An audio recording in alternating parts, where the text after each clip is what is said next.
discussing the karmic number 167. Basically, the karmic debt number 167 indicates that you have a debt to pay in this lifetime for the actions performed in a former lifetime. When a karmic number shows up, it's telling you that you'll experience significant challenges with a particular topic in your life. It'll depend on where it lands in your chart as to what the overall effect might be. Understand also that your chart consists of many numbers and influences, so if you have the karmic 167, it'll play a part in your overall personality and yet isn't the only factor. So keep this in mind while we go along. So while this can be seen as a, uh-oh, it's actually really good to know that the struggles you're most likely experiencing through life can be given a name. And this information can offer more meaning and perspective around these issues. It's rather like having credit card debt. You have to decide to forego that vacation or buying that expensive car because instead you have to use that money to incrementally pay off your credit card. And if you don't pay it off, the debt keeps accumulating and consumes your life. The collection service starts calling, the repo man shows up, you get the picture. So when you see a karmic number, it simply indicates that you have a debt to pay, which of course translates into a particular lesson to learn. Luckily, knowing the nature of the debt you're paying is a bonus and a positive thing. When you can identify and name it, you can in some ways embrace it, take it seriously, and consciously work with it. If a 167 shows up as one of your core numbers, understand that you are now paying back for past infractions where you abused love and trust. Remember that the number 1 in 16 always indicates selfishness. This is the common denominator for all of the karmic debt numbers. The 167 indicates that you're being asked to step into the highest and best version of the number 7. The 7 is the analyst and sometimes reluctant spiritualist. You can understand that as opening yourself to the spiritual realms, being emotionally accessible, and learning to trust yourself and others. Overall, the 7 is the seeker of universal wisdom. And so now that you know this, and if it resonates with you, then now what? How do you deal with it, or how do you understand what this brings to the table in your life? So I like to describe it this way. You're now being asked to be the highest and best version of the positive characteristics of the number 7, including being equally attuned to intuition and intellect, knowing yourself in a deep way, and acting as a conduit of wisdom and truth for others. If you have the 167 as one of your core numbers, you'll most likely act upon the more destructive tendencies of the number 7 until the lessons have been understood, acknowledged, acted upon, and then mastered. The trick is that it won't be easy. You'll get a throwdown in the realm of the lessons of the number 7, and you'll be called upon to really work it in a conscious and consistent manner. The path of the number 7 is heady, intellectual, and makes you feel as though you're on a different wavelength than other people. The number 7 also offers challenges related to needing some isolated time alone to process, as well as challenges in successfully relating to other people. This can manifest itself in all kinds of ways, and yet it's coupled with, when it is coupled with this 16, it's imperative that you understand that the major through line for you has to do with the dissolution of the old and the birth of the new. Sounds a little lofty, and it is, and so it's a really profound path that you're on. This is the key element to the 16-7.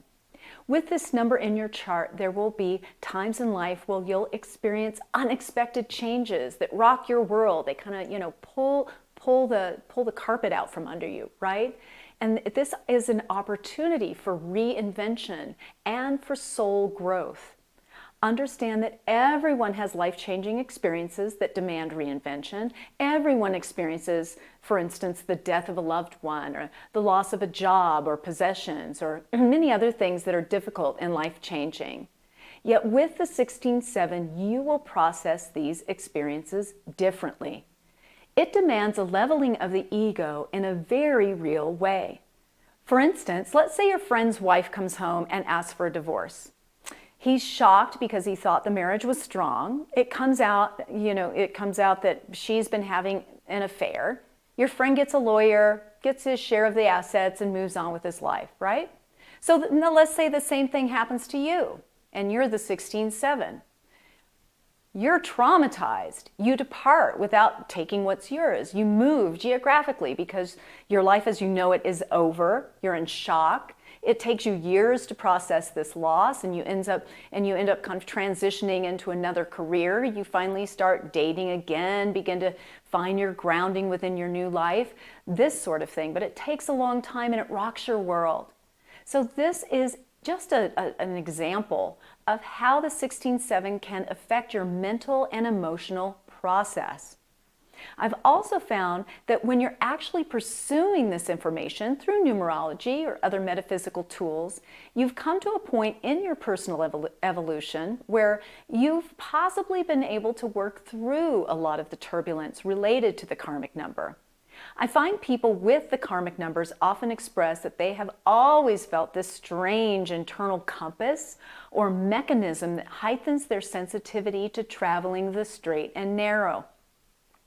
For instance, many who have the karmic 16-7 have told me that they've always felt this intense sense that they must learn to be more emotionally available and try not to isolate themselves too much. They feel added intensity around their ability to be loving and emotionally engaged, and they're very aware of their adverse reaction when they feel that they're being too judgmental or too aloof. Yet also, in order to pay back the karmic debt, you need to step into the most powerful and positive qualities of the number 7. And this is an ongoing process and a lifelong endeavor. Some of the traits that must be grappled with might include the following: connecting to spiritual wisdom. The number 7 is a perfectionist and a skeptic. You're being asked to go inward and dig deep in this lifetime, yet you're also being asked to balance your consistent internal questioning and probing with actual engagement on planet Earth. You're being asked to get out of your head and open to the flow of life in a more fluid and relaxed way. And when you have the added energy of the karmic 16-7, you're charged with walking the path of personal development and spiritual growth, no matter how you might personally define that. It's a path to greater wisdom gained through contemplation and mindfulness. Since the 16-7 is highly intuitive, if not psychic, and intellectual, there can be a tendency to feel above it all and look down on others as inferior. You're looking to loosen up and participate in the human world, even when it feels foreign or as if you really don't belong here. Learning to love. Part of the overall challenge with the 7 is that you'll find more distinct challenges in closing yourself off from the world and from relationships. Often the 16-7 struggles with the inability to establish satisfying relationships. There's a tendency to close yourself off and be emotionally guarded. You're learning to open yourself to emotional vulnerability and to move through the pain of loss or betrayal. Or on the other end of the spectrum, you can struggle with the oppositional pull of the 7 and live this life of superficiality, of overwhelm, and perhaps depression. Embracing changing circumstances. The oppositional pull presents itself with great strength when you're working with the karmic 16.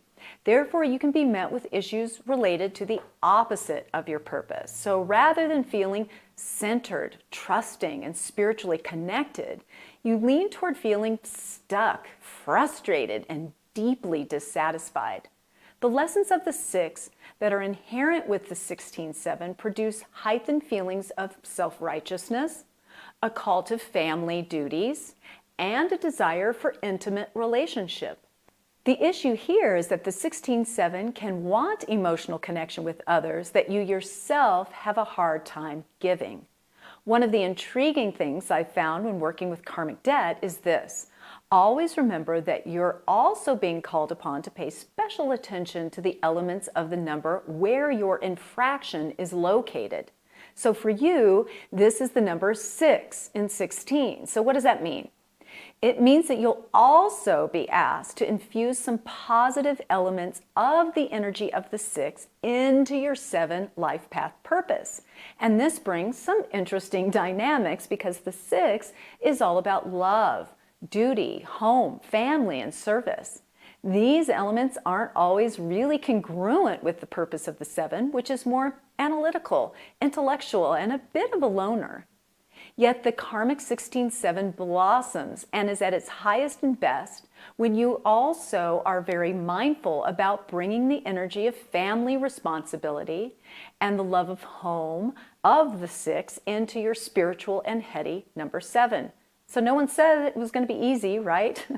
Yet this dynamic holds amazing power when you understand what you're being called upon to do. Also understand that if this description just doesn't sound anything like you or who you think you are, then potentially you're at a stage of development and maturity in your life and have been working diligently on your own personal growth, where you're more in alignment with the constructive elements of the number 7. And if that describes you, then hats off, you have been doing your work. And it never hurts to give yourself a pat on the back for a job well done.